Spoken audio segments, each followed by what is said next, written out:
बिस्मिल्लाहिर्रहमानिर्रहीम अस्सलामु अलैकुम। लेकिन घर का डॉक्टर में खुश आमदीद करता हूँ।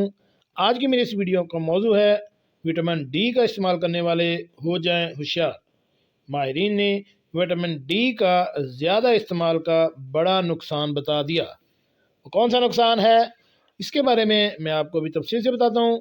तो शुरू करते हैं आज की वीडियो। यदि विटामिन डी और मछली का तेल हमारी रोज़मर्रा ग़िज़ाओं का हिस्सा बन जाए तो यकीनन हम मुख्तलिफ़ बीमारियों और जल्द के मसाइल से बआसानी बच सकते हैं और ख़ुद को सेहतमंद रख सकते हैं।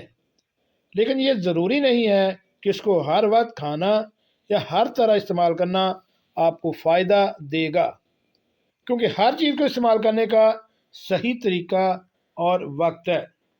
मगर बाद औक़ात हम ये समझ कर इनको इस्तेमाल करते हैं कि विटामिन डी और मछली का तेल हार्ट अटैक से भी बचाएगा।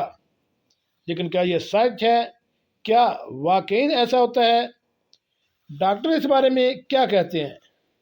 नाज़रीन, रिसर्च जर्नल कामयाब कार्डियोलॉजी के मुताबिक विटामिन डी और मछली के तेल में ओमेगा 3 फैटी एसिड्स पाए जाते हैं, जो यकीनन दिल के सेहत के लिए तो मुफीद हैं, मगर ये हरगिज़ भी दिल की धड़कन की बेतरतीबी को ख़त्म करने में मददगार साबित नहीं होते। इसकी वजह से फालज, हार्ट अटैक, दौरे पड़ना, हाई ब्लड प्रेशर, डायमेंशिया और खून के पतला होने की शिकायत बढ़ जाती है।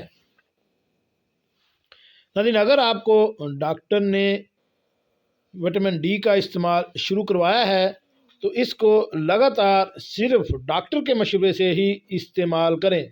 अगर आप सेल्फ मेडिकेशन इस्तेमाल करते हैं तो विटामिन डी को कभी भी अपनी मर्ज़ी से इस्तेमाल ना करें। जी नाज़रीन, कैसे लगी आज की हमारी ये मालूमाती वीडियो? ऐसी मालूमाती वीडियो हासिल करने के लिए मेरे इस चैनल घर का डॉक्टर को